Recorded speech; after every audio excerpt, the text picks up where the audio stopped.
Okay, excellent. So welcome again. For those of you who saw our advertising or people have talked to you about this workshop, it is a two-part series workshop. And so today is day one or part one, and then next Friday is part two. And well, a lot of you have student support specialists working with you on your campus.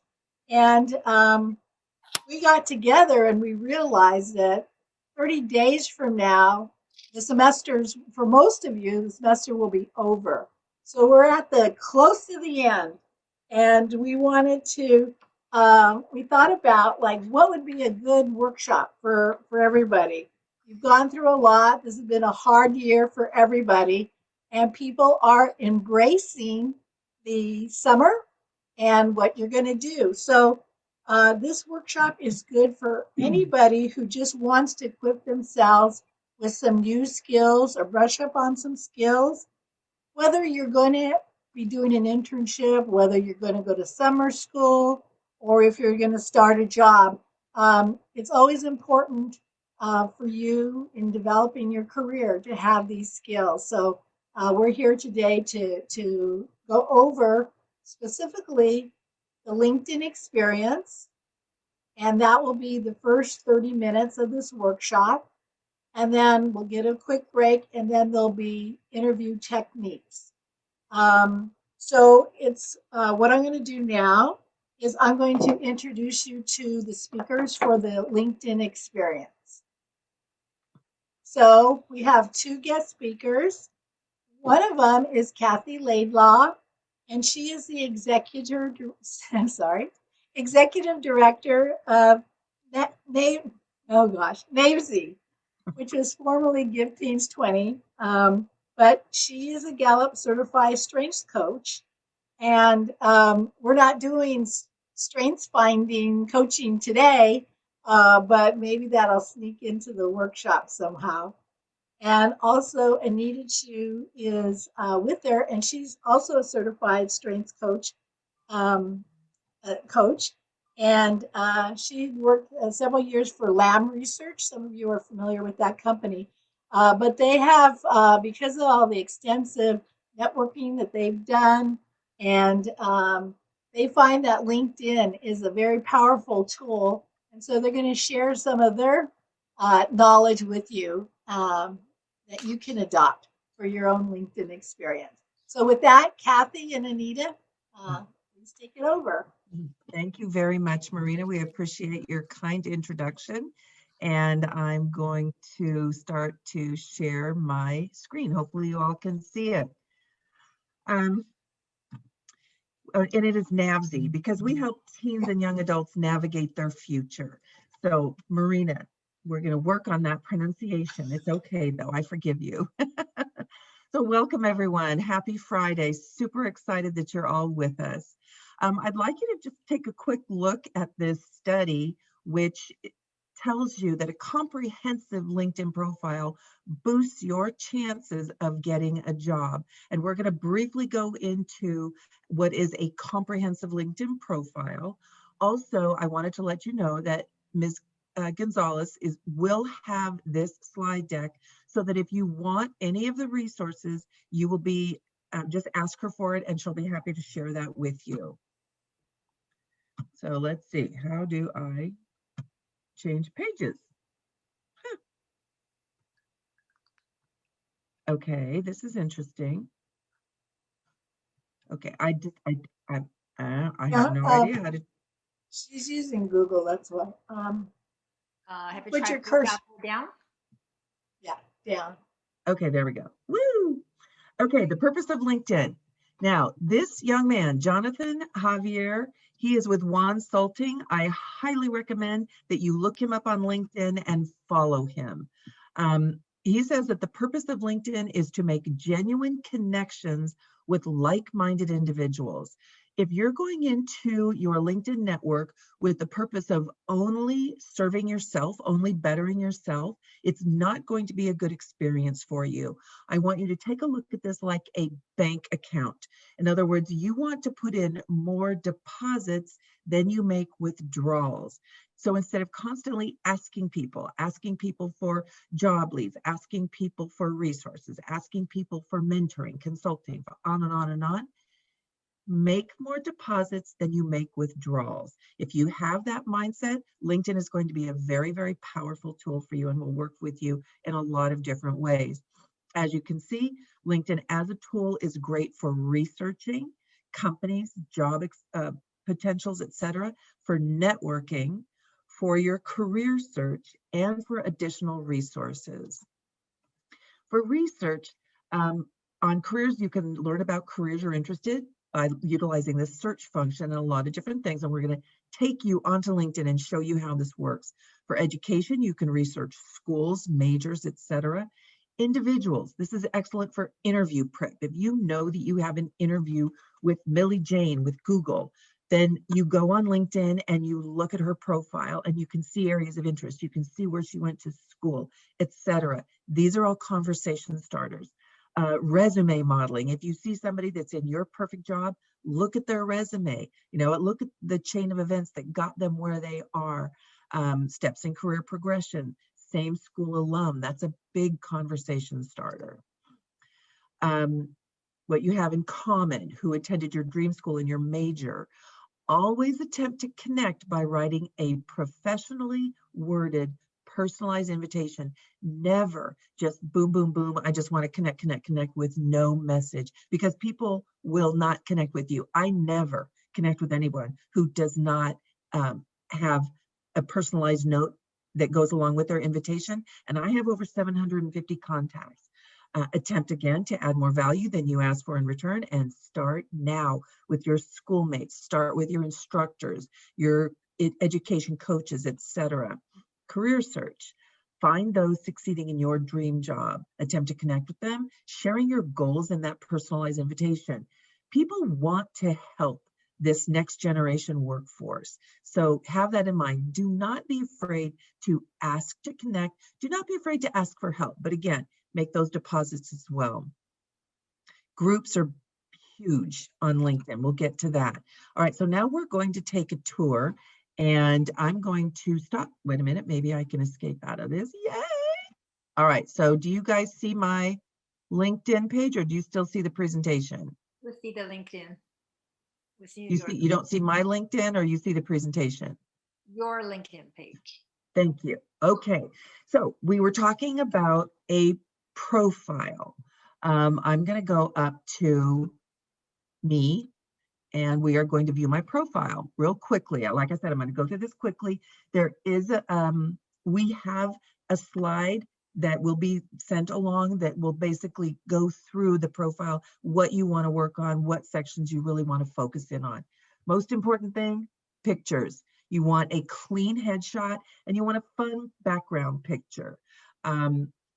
Your title, you will be mechanical engineering student, and blah, blah, blah, whatever the school is. Your school that you're attending, we'll get to that. I'll show you how to do that. So basically, strengthen your profile. It'll tell you to update whatever. About, this is, in addition to the pictures, this is the most important section. You want to talk about yourself. Now, the power of LinkedIn, if someone, this is how Anita found me. She went onto LinkedIn, went into the search box on her profile and typed in Gallup Certified StrengthsFinder Coach. Up I popped because of this right here. The SEO brought that up. So these are my top strengths. You're just starting out. Keep it simple, keep it real, keep a sense of humor. You don't want to ask for things. Well, I'm a student and I'm looking for an internship. No, tell them about yourself. Add some value first. This is where you can add some videos. Here you can add, you can edit. These are some different videos, etc., that I have on my profile. This is your dashboard, private to me. Now you all have seen it. This is my activity. I have commented, I have liked, etc. on different articles. People will be able to see what you do, all right? This comes up in your SEO as well. This is your experience. You're a student, if you've had part-time work, if you've had volunteer experience, hugely helpful to put it here. Volunteer experience is work experience. Your education, your licenses and certifications, skills and endorsements. Don't worry about that too much unless one of your instructors wants to recommend you, recommendations. Interest. This is where you really want to focus a little bit on this part in your profile. There are influencers you follow, companies you follow. Any company you want to work for, you need to be following them. Groups that you're involved with. We'll do a little bit of a deeper dive on this, but groups are super helpful. Schools that you follow. Okay, so you see I follow OHLONE as well. That's it. That is an example of a comprehensive profile. So now what we're going to do is we are going to search for the profile of a student. This is Nancy Gougis. She attends OHLONE.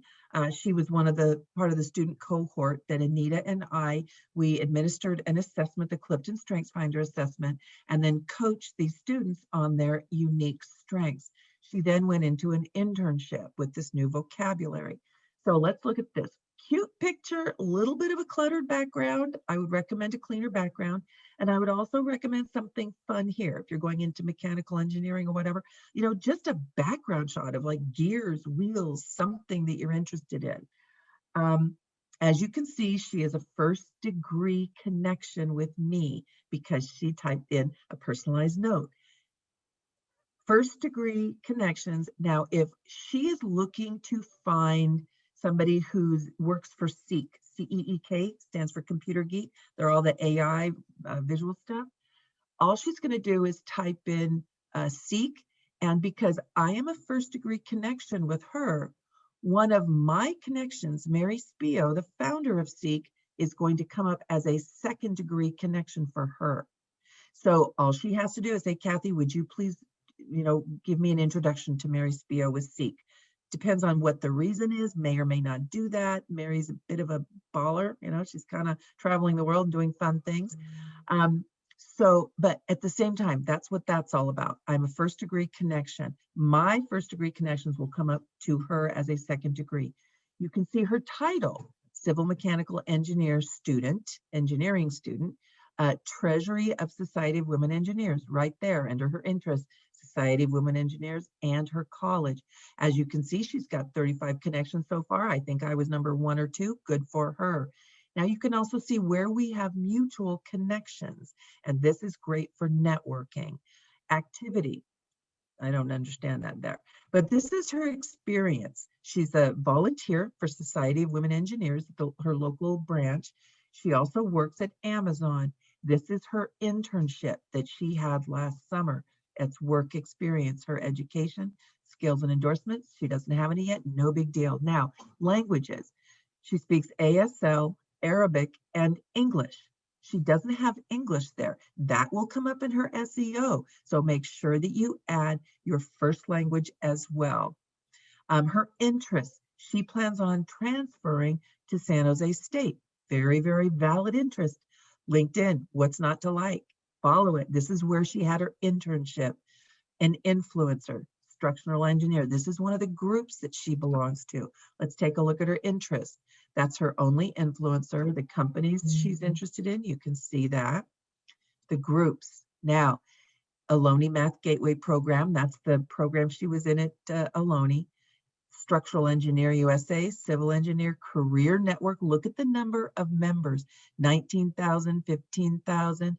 You're going to get groups that have like 6 or 7 people. You probably want to stay away from those. Anyway, unless you're a real builder. So now we're going to go ahead and look at one other. What is going on with my phone? It's blowing up. Okay, now this is Stephen Ya. I am not connected with him. First degree. So I am a second degree connection because he and I have a mutual connection. That is why I am second degree. This gold in means that he is paying for the premium membership through LinkedIn. All right. So he is a teaching assistant at Galvanize Inc. in Cupertino, 500 plus connections. Impressive. He's with Galvanize, so it's an interest. He's following it. This is where he went to school. If I wanted to connect with Stephen, you push that connect button, and down here, add a note. Stephen, I use your profile as an excellent example during presentations to college students. Let's connect. Okay, and off it goes. So we'll see if he will connect with me. Highlights, okay, we have that mutual. Now, I want you to pay attention to his about. Remember, I told you, that's a great picture, that's a great picture. His about, full stack software engineer, passionate about creating cutting edge UI, detail oriented, a strong awareness of how businesses operate. He is creating value around himself. Now, you have to click the see more. Up, he's actively seeking software engineering opportunities in the San Francisco Bay Area. As Anita pointed out yesterday, I think we would flip this one and put it there so you don't need to click the see more to see what he actually wants. He's already created value in these first 2 bullet points.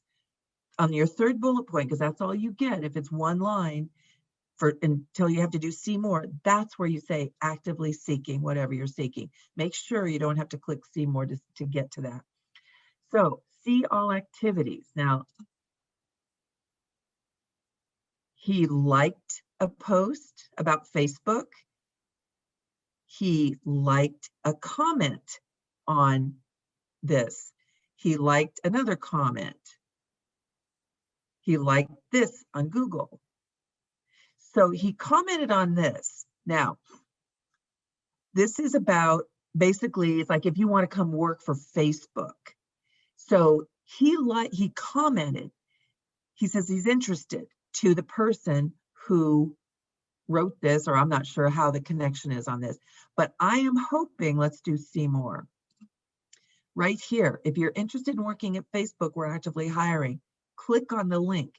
He wrote a comment that says, I'm interested. I'm hoping he also clicked on the link. So bottom line there is that your activity, everything you do, every comment you make, every like, every share, every celebrate, everything is in your activity. Now his experience, he's a teaching assistant, personal projects. This is huge.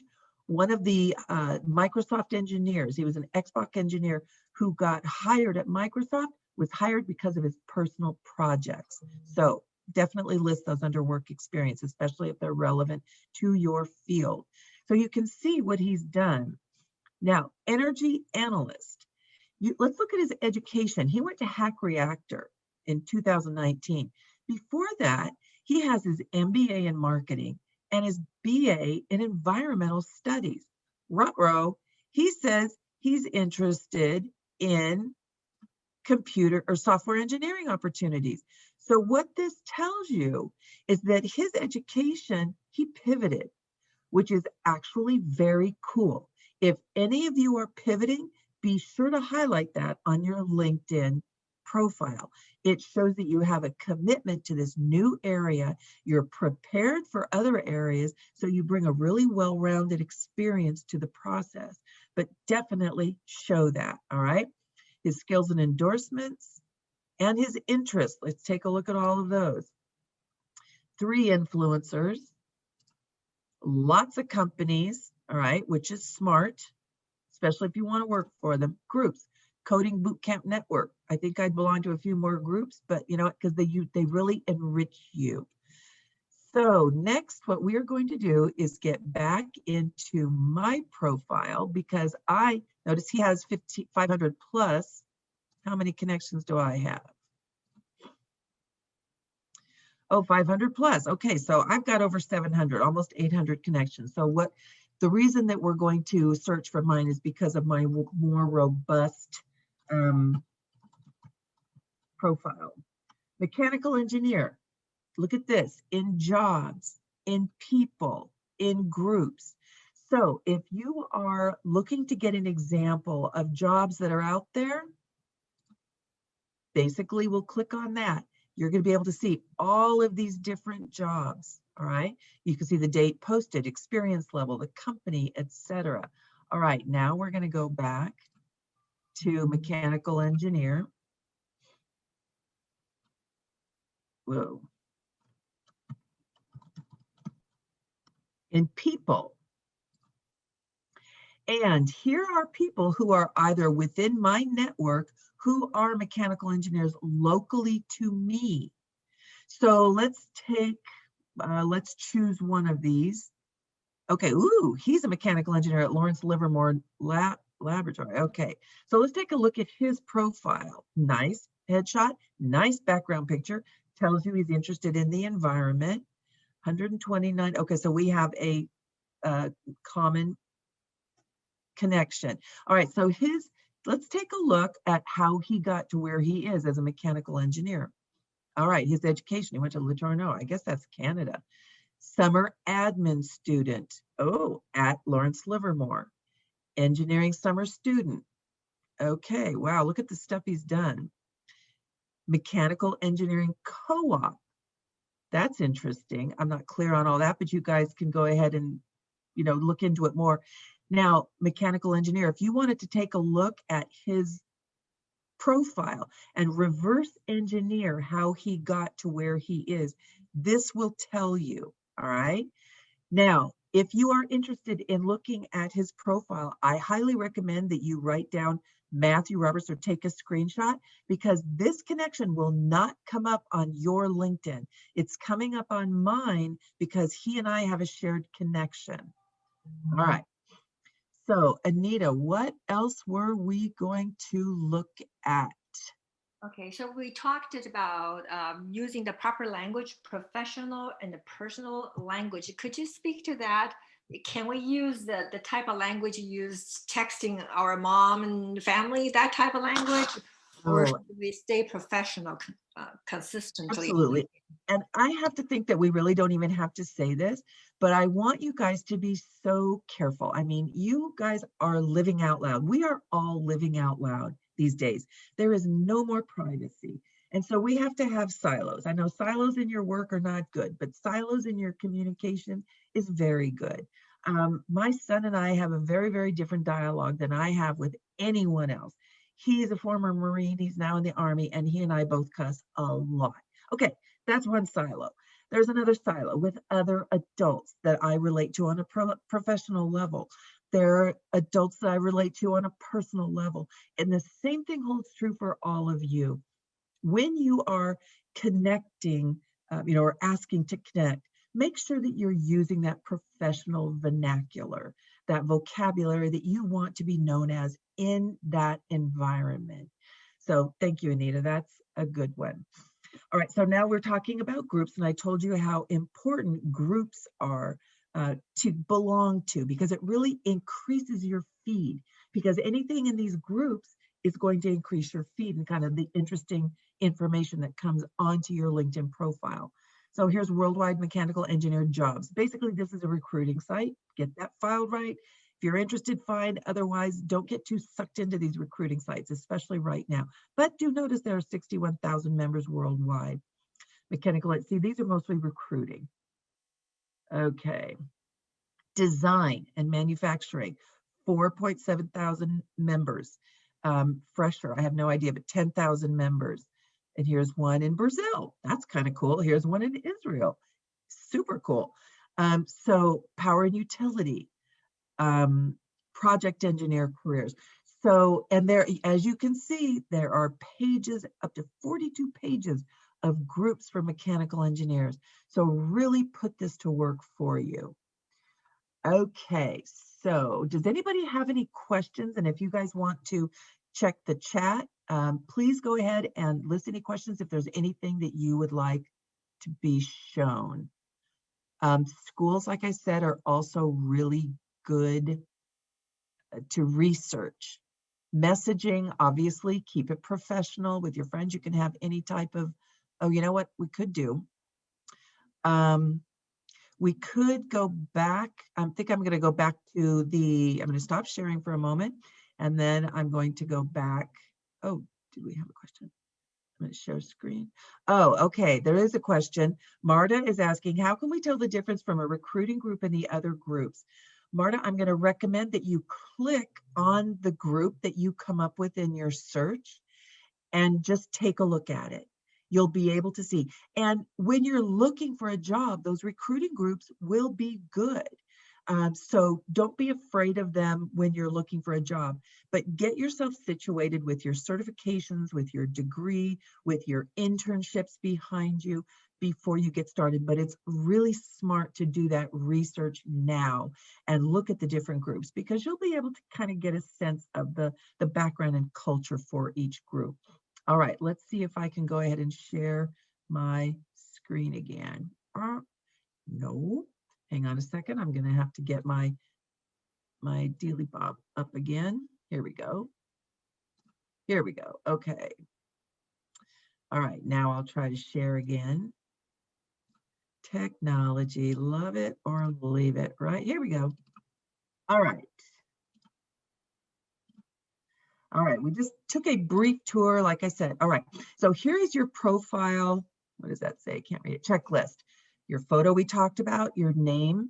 Again, this is all very, very important. And again, you have access to this slide deck. We are almost out of time, so I'm going to go to the next one. Resources. Be sure and download the mobile app on your phone, because you'll get all of the benefit of that, along with everything else.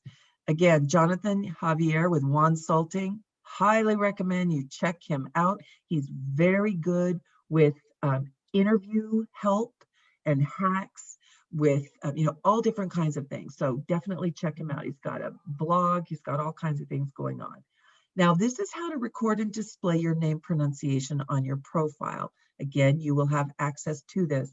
This is an excellent article on LinkedIn etiquette, 20 do's and don'ts. Again, do not make LinkedIn your personal shopping experience or, just all about you. Another thing I want you to be careful of, you will start getting connection requests from people that you don't know and who are shady. So be aware of that. There are shady people out there, and don't be one of them. It's not a dating site. It never has been. It never will be. So don't even go there. There's way too many opportunities out there with Bumble and, well, not Tinder anymore. I guess that's just hookups. Anyway, I don't know. All right, I'm going to stop sharing. This is all available to you. Are there any additional questions before we have to sign off at 1:05? I think I saw a question from Ivan in the chat, and it said, do we have to connect all of our social media? Oh, brilliant, Ivan. And hi, Ivan. I recognize you from coaching too. That's a very interesting question that I don't know that I've connected any of my social media to my LinkedIn. Obviously, now here's a little something for you. When you apply for a job, just know that all of your social media will be vetted. Every single bit of it. You will be Googled up one side and down the other, and they will look at everything. And yes, if you're going for a high security clearance, while Snapchat disappears from your device, it does not disappear from the cloud.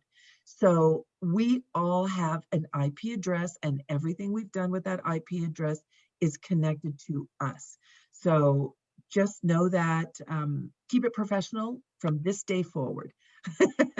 People can forgive us the things that we've done in our past, but from this day forward, you're a whole new person. You're keeping it professional. Let's see, there's another question from Marta. How can we tell the difference from a recruiting group and the other groups? That one was already answered. Oh, okay, sorry. But I see a raised hand. Okay.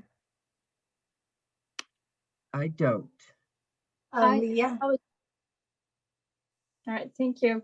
My question is that, so I have a LinkedIn profile And is it okay if my resume and LinkedIn profile are very similar, or does one have to be a little different than the other?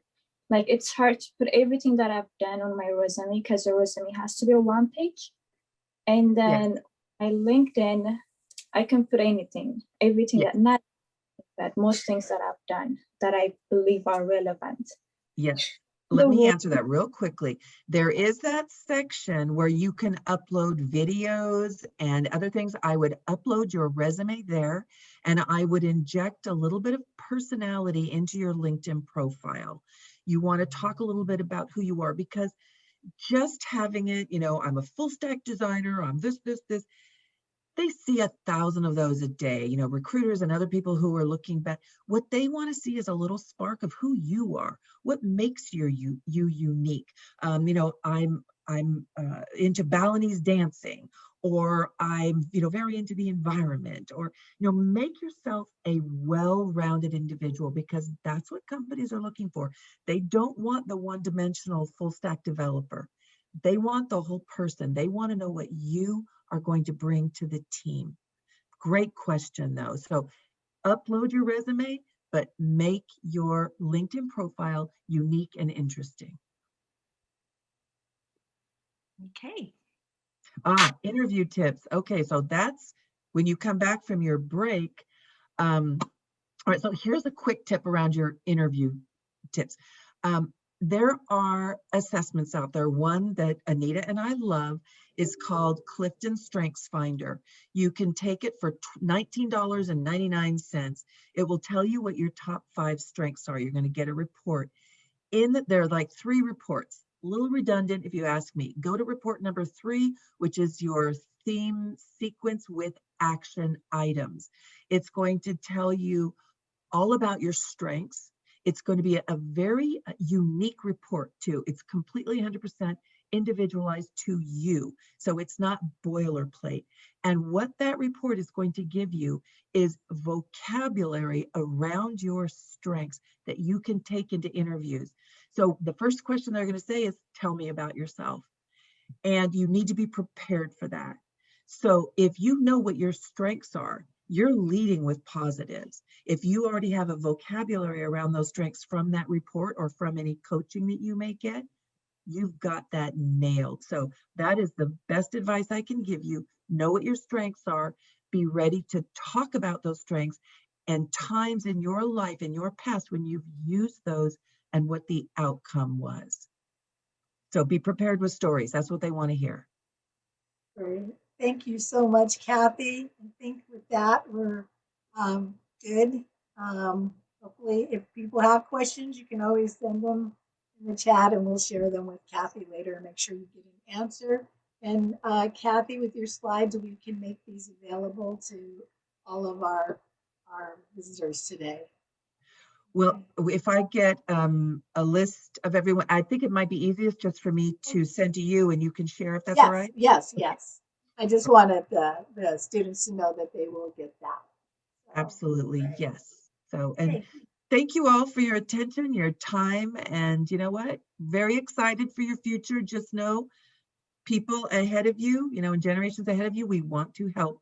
Don't ever hesitate to ask for anything you need. We have a vested interest in you. Take care. Thank you, Kathy. Thank you, Anita. Thank you. Thank you. Thanks, everyone. So, okay, we have like 5 minutes to take a little bio break, and we'll be back to hear more about interviewing in particular. Alma King will be introduced to you at that time, and so come on back in, let's say, like 1:07 as soon as you can. We'll probably start around 1:10. 1:10. Okay, perfect. Yeah. Right. Okay, hi everyone. My name is Angelique Ehle. I apologize that my screen is not on, my video is not on. Unfortunately, I'm not able to have it on today. But the next part of our workshop is the simulated interview, which we thought was a great idea because a lot of you have secured internships. and you're wanting to know, like, what next? What do I do once I get there? How do I, how do I prepare myself? Is there a certain etiquette I have to follow? And then some of you have not secured internships, so we thought this would be a great way for you to get your practice in. Let's welcome Alma King. Alma, hi Alma. She is a manager for systems engineering at Northrop Grumman. And we're going to have two students helping us today. That's going to be Alexis and Yosef. Welcome, both of you guys. We thought what we would do is we would ask questions, or rather have Alma ask questions as she does interview potential interns. So we'll have her ask questions to both Alexis and Yosef, and they will give, one person will give an extended response, like a more developed response, and the other person will give more of a limited basic response. And then after the question, Alma will kind of compare the two and really give some feedback on what could have been better, or perhaps like what was great, a great standout. There's no right or wrong answers on these, so it's just for practice, okay? And then if you'd like, feel free to put all of your questions in the chat, and Alma will be happy to answer those questions afterwards. So we'll turn it over to Alma. All right, thank you so much, Angelique. Thanks for everyone for having me here. Thumbs up if you can hear me all right. It's all good. Thank you so much. Okay, so I'm going to pretend as if I am conducting interviews. I will want to just point out really quick that sometimes you can be at a career fair, a job fair, and it's really important that you are prepared to be able to talk about yourself. Just as forgive me, I'm forgetting the woman's name who just presented about LinkedIn. She mentioned earlier the benefit of doing the strengths finders and knowing what your strengths are. Be prepared to give a quick, a little speech about yourself. So, all right, my name is Alma, and I'm here to talk to Alexis and Yosef. And we'll start with Alexis. And first question I like to open up with, and all of my interviews really, is in about 2 minutes or less, can you give me a really high level description about yourself? Tell me about why it is that you are majoring in what you're majoring in, and just how it is you got here. Sure, sounds good. Well, I'm 27 years old. I have a background in real estate and other jobs, and I decided I was no longer loving being a businesswoman. So I decided to transfer into being a neuroscience major because I have a passion for behavior and trauma. Great, thank you so much. Yosef, the same question for you. Can you give me a high level overview of who you are and what it is that you're studying and why it is that you're studying that? Yeah, so hello everyone. My name is Yosef Torres. I'm a first generation Latino Vietnamese college student, and I'm currently a sophomore at OHLONE College studying mechanical engineering. And I'm a really detail-oriented, imaginative, and creative person whose passion is engineering because it's something that I've dreamt of for the longest time. I love to innovate. I love to help improve life and solve complex problems and utilize my skills to help better society. Ever since my first electronic device, I was fascinated and mesmerized by everything about it, from its impactful and luscious designs to the mechanics and of its elegant and refined components. And although I've been told throughout my entire journey that I could never make it, I've proved them wrong. And with my first engineering introduction class at OHLONE College, with Professor Tua, it only reinforced that this was my dream and what I wanted to do for the rest of my life. Great, excellent. Thank you both for answering the question. I'll take a little break to talk about each of the responses here. And I think they both spoke very well. Alexis and Yosef both had eye contact, even though we're virtual. And I'm trying to move my little camera here, my screen, so that it's close to the camera. But that's something to keep in mind, whether you're in person or virtual. Try to make it look like you're talking to the person and especially not, doing this and like, oh, well, I just thought that would probably be not a great thing to do. So I appreciate that they both did had good body language there. And so let me dissect this just a little bit. Yosef, in comparison with what Yosef responded and Alexis, they both spoke very well, spoke clearly and, in complete sentences and very understandable. Yosef gave a lot more information about himself. I now have, as an interviewer, a very clear picture of a well-rounded person here. And I know what Yosef is about, and I already know some of the challenges he's overcome in just this very small speech. And really the same amount of time, I know a lot less about Alexis. I do know a little bit more, but she could have given me more details and more information. And in her specific example, I would highlight, and I would encourage everyone, the fact that, so if we were at a career fair, for example, and I'm meeting all types of college students because I want to hire interns, Alexis stated right off the bat that she's 27 years old.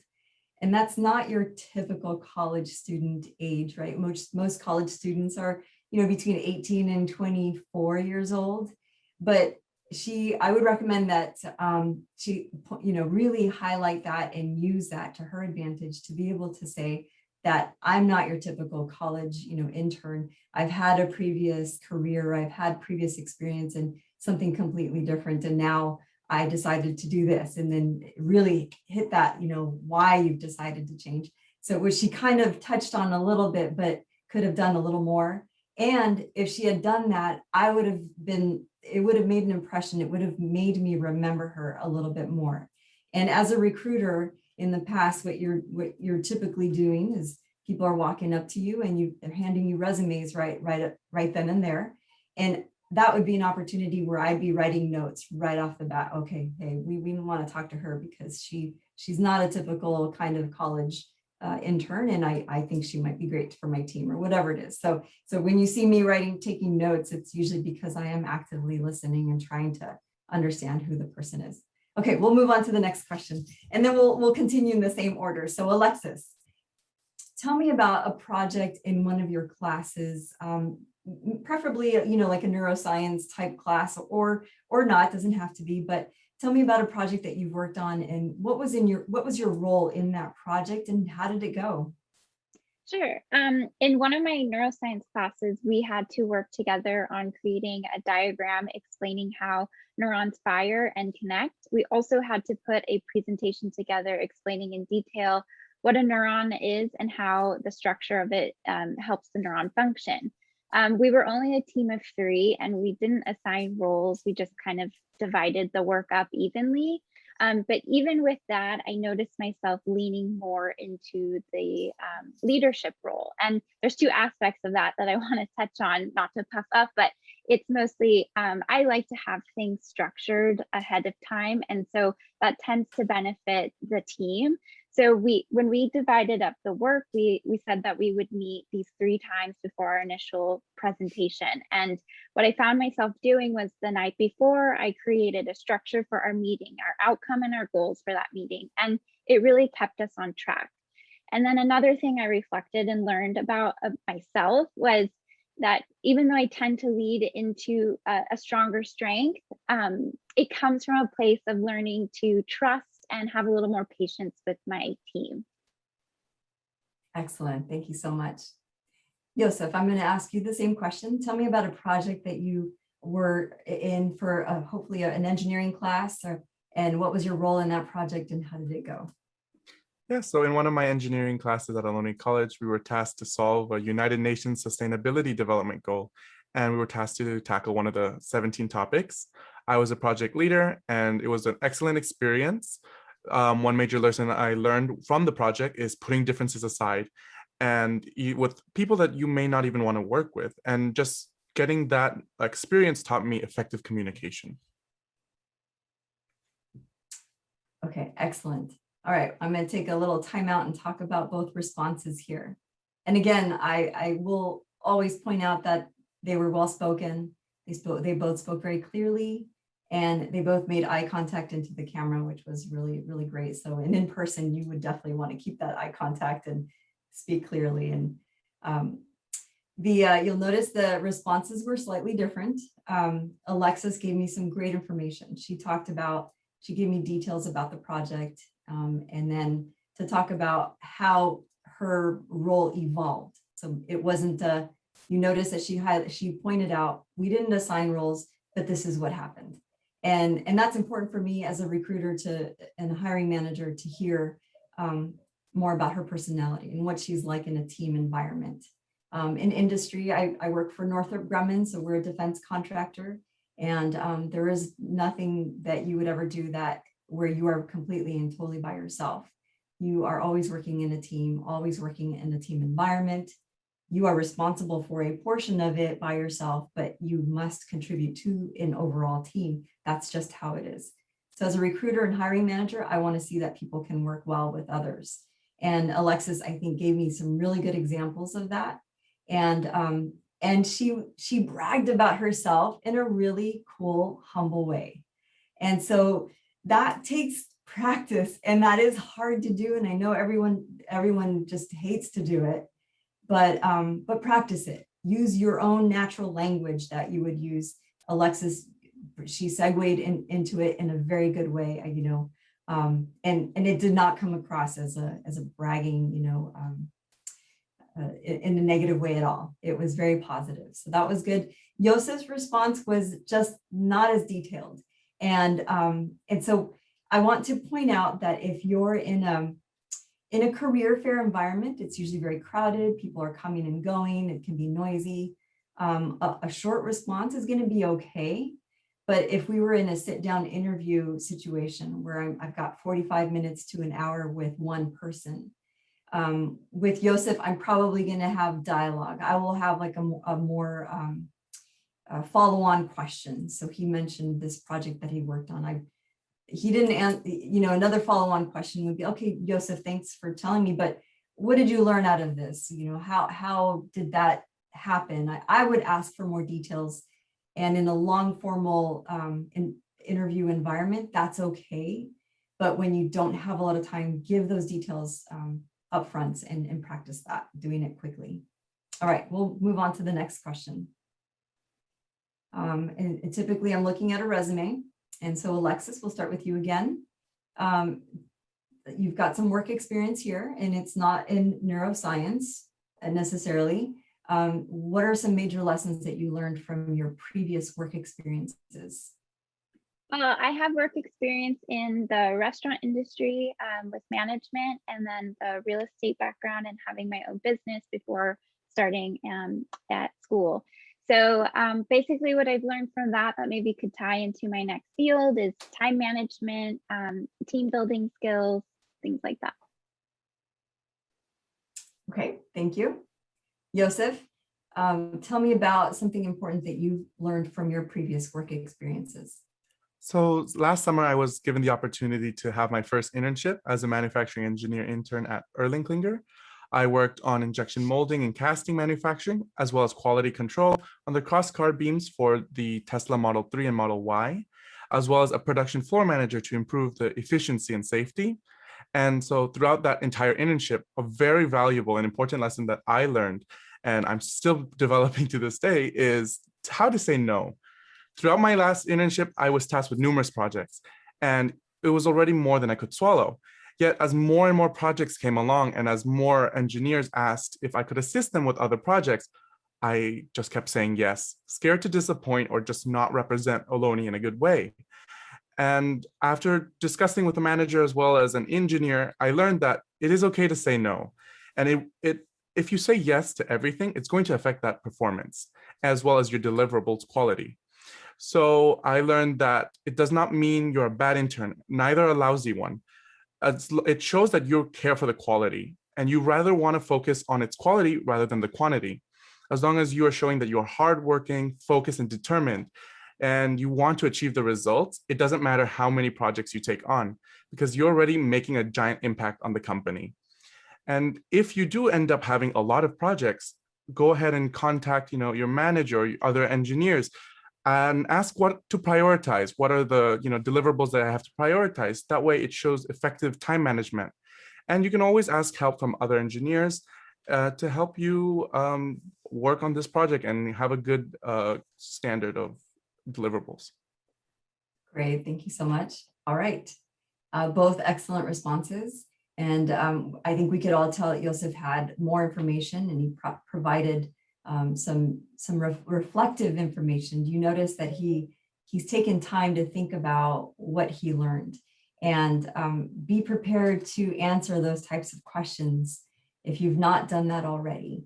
And that means, I like to know and see that the people I will hire are going to be reflective and think about, how they've learned, how they've grown, how they've progressed, and to understand that it's not all about in STEM careers and in engineering, we're problem solvers. And so part of being a problem solver means you have to always correct and adjust. So no one problem is going to be identical to another. So if you can see that in yourself and see how you've progressed, and then it sort of helps me know that as my employee, you're going to be willing to grow and progress and learn.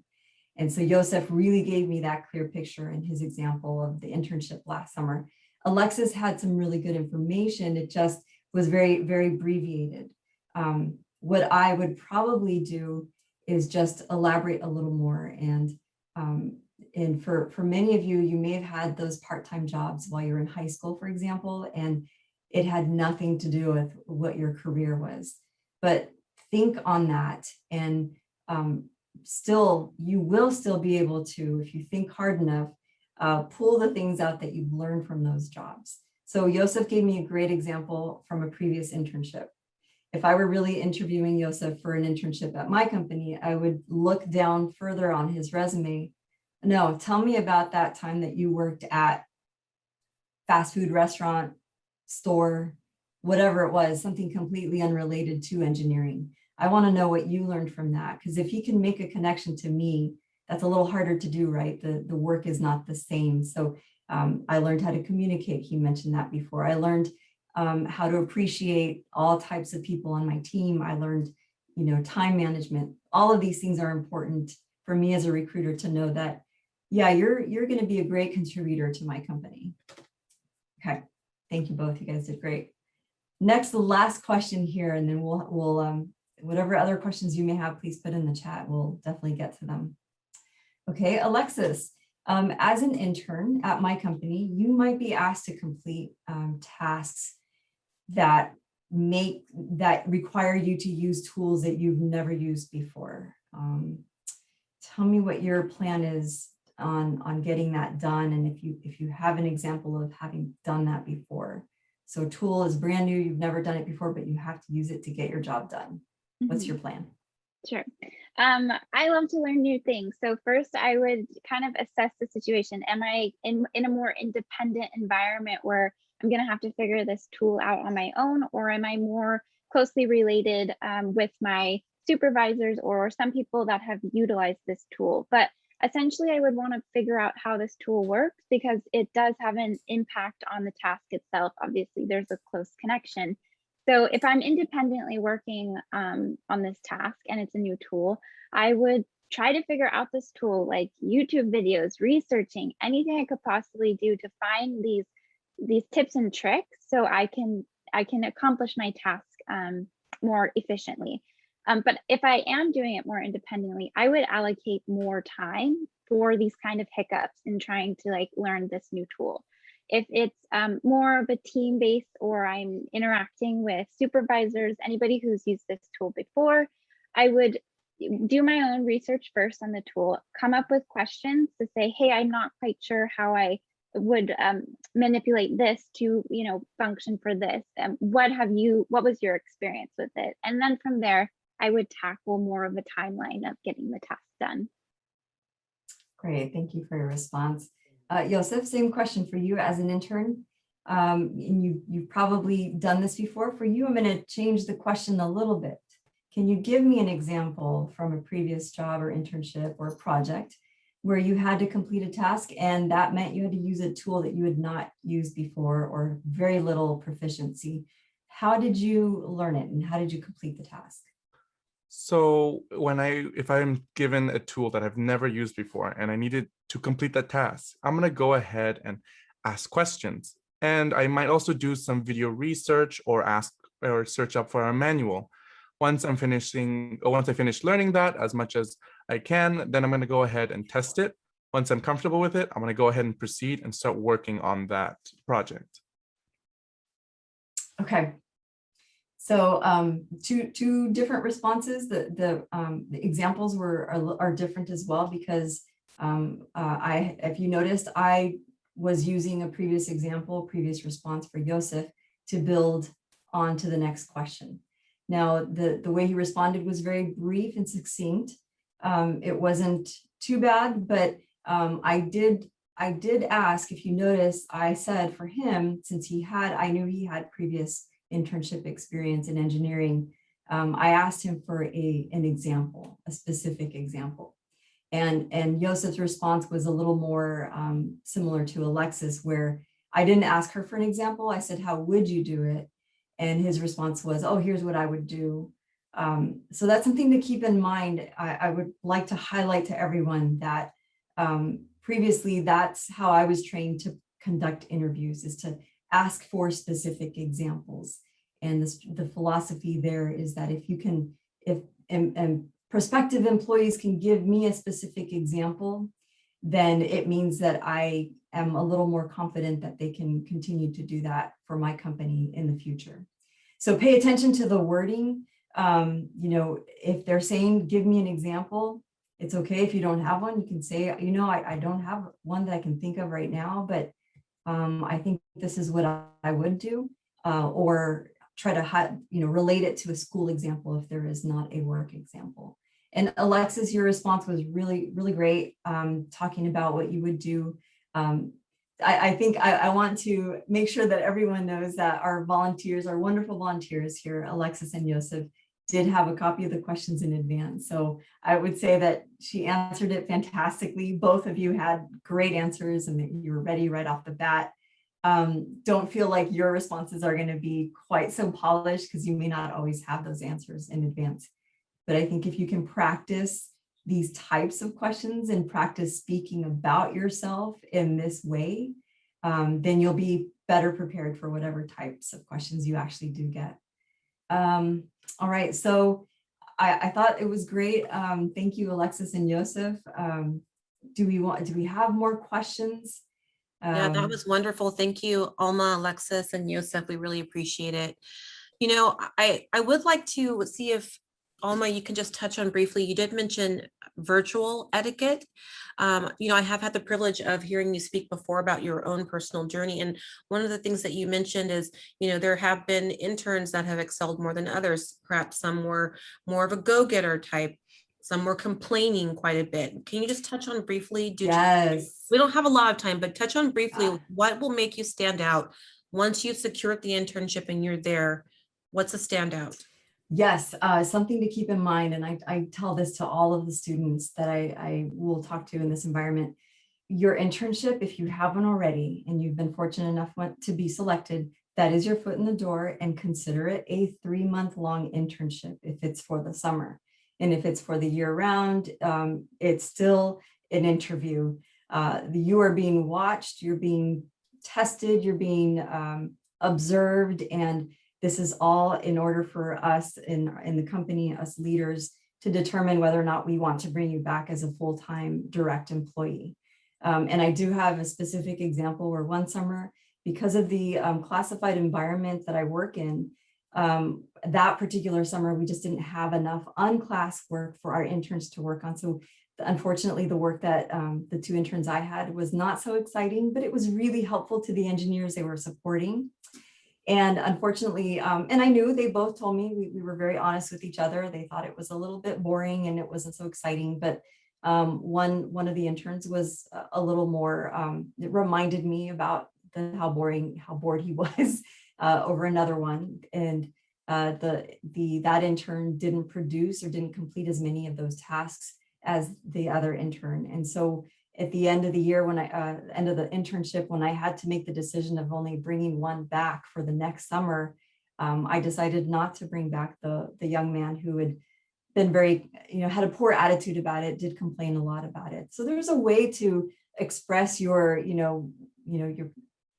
dissatisfaction with what you're doing, but there's a way to do it properly where you don't come across as like just a very complaining person, kind of whiny and complaining. Yeah, thank you. That was super helpful.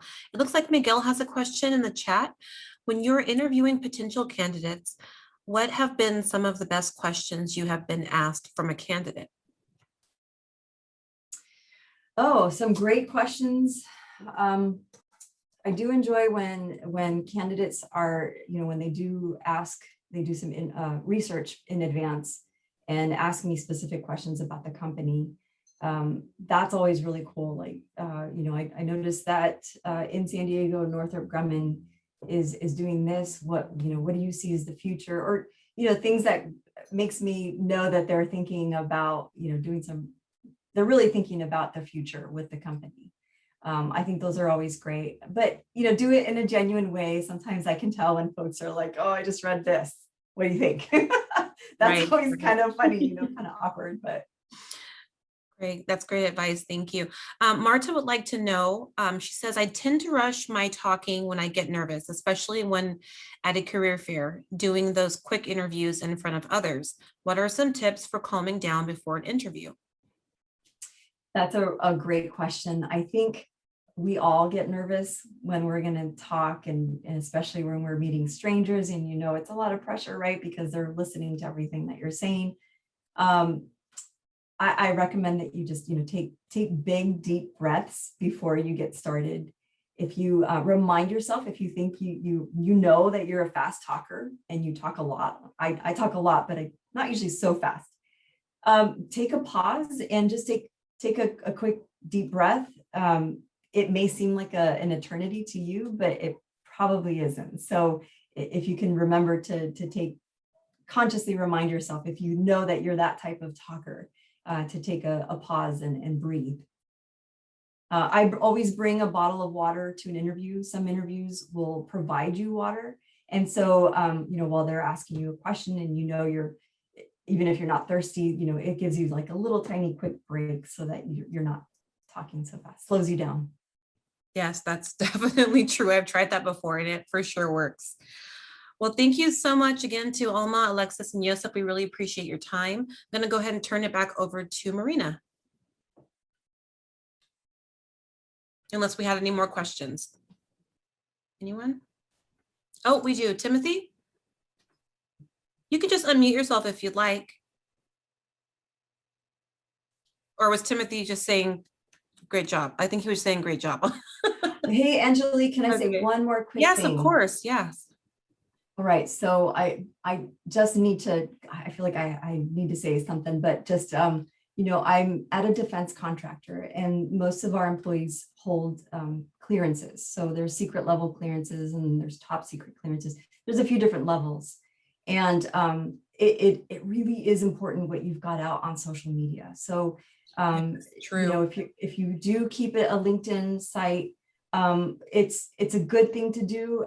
Keep it very professional, but at the same time, if you have some questionable pictures and things on your other social media sites, be very cautious because we do background checks in the background. I mean, the clearances require more than background checks. It's pretty intense. And so if it looks like you're an employee that maybe can't be trusted because you live a lifestyle that it's a little careless or whatever, there's just different things behind their reasons. There's a good chance that I'd get a flag from HR. They won't tell me why, but they would flag me and say, yeah, this is a no-go. Oh, wow. That's interesting. Do you go back like maybe 5-10 years, or is it one of those things where if it's out there, it's up for grabs to be seen and to be judged essentially? If it would be case by case. A secret clearance goes back 10 years.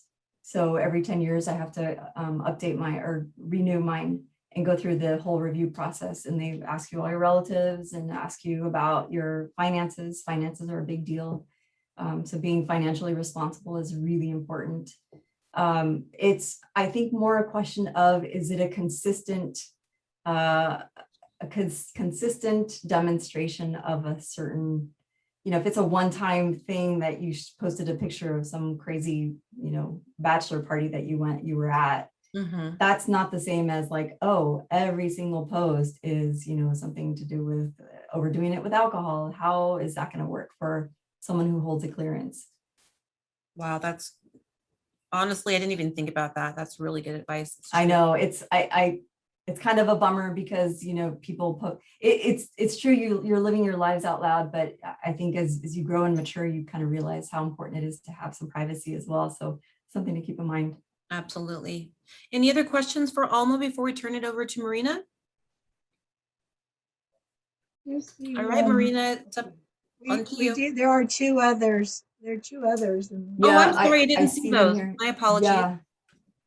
Okay, so I can answer. Kelvin, Oh, I can perfect. answer both questions. Yeah. So if you're not active on social media, that's totally fine. I mean, that means you're not, you know, there's a lot of people who are not, and a lot of our folks who hold top secret clearances are intentionally not active on social media because it is dangerous, because then you have folks who are trying to pry, and like it's called social engineering. It's a form of cyber attack where, you know, hey, I'm going to pretend to be a friend when I'm really someone in China trying to get information out of you. And then the other question about finances. So what's really not great on finances is if you have a lot of debt, or if you've had to file for bankruptcy. It's not a deal breaker. But what it means is that because you have access to government information that's sensitive and classified, is someone going to be able to come in and ransom information from you because you are in a situation now financially where you really need money? So finances are a big deal. Hopefully you all are okay. And honestly, it's a case by case if you can speak to it. And, you know, I had to my house back during when the housing market crashed, I had to short sell my house, and that came up. I had to just go on a few interviews and explain to them that here's what happened. And it was an unfortunate situation that I had to short sell my house. But like I said, case by case, just be very careful out there. Finances are important. Well, thank you for being so honest and transparent about that. Again, I would have never thought about that, honestly. I know, it's kind of crazy. Wow. Did we get Thanks, all the everyone. questions? Awesome. All right, Marina, I'll turn it back over to you. Okay, great. Thank you so much. Thank you, Alma, for your insights and just helping students present themselves verbally and in an interview. And also thanks to Kathy Laidlaw and Anita Chu for showing us how to present ourselves on LinkedIn. These are just really important things to be aware of, and so that you can find an easy path to your employment and internships, whatever it's going to be for you in the future. So I want to put in a quick plug about next Friday. Next Friday will be a very similar format. We have Gabriel O'Malley talking about, his topic is informational interviews and networking. And he works for LinkedIn himself, but he is a marketing person and is very creative, and will share a lot of what he knows, again, whether it's virtual or in person. So we'll go through that. It's going to be a really engaging, dynamic talk. And then the second half of the workshop is on how to make your internship successful. And we really want you to have standout internships, something that'll be impressive to the employer and also an experience that will be long-lasting for you, for your future growth. So with that, thank you all for being here. And we will have slides from the LinkedIn component of our presentation, and we'll figure out how to get that to you. I guess if you've registered, I imagine we have your email, Carole, is that correct? Okay, so that's correct. We'll figure out a way how we're going to do that. And it names your school too, so we might break it up that way. All right, so other than that, thank you so very much. Thank you to everybody. Such a great audience. Awesome. Bye-bye. Awesome. Thank you, everyone. Thank you. Bye. Bye.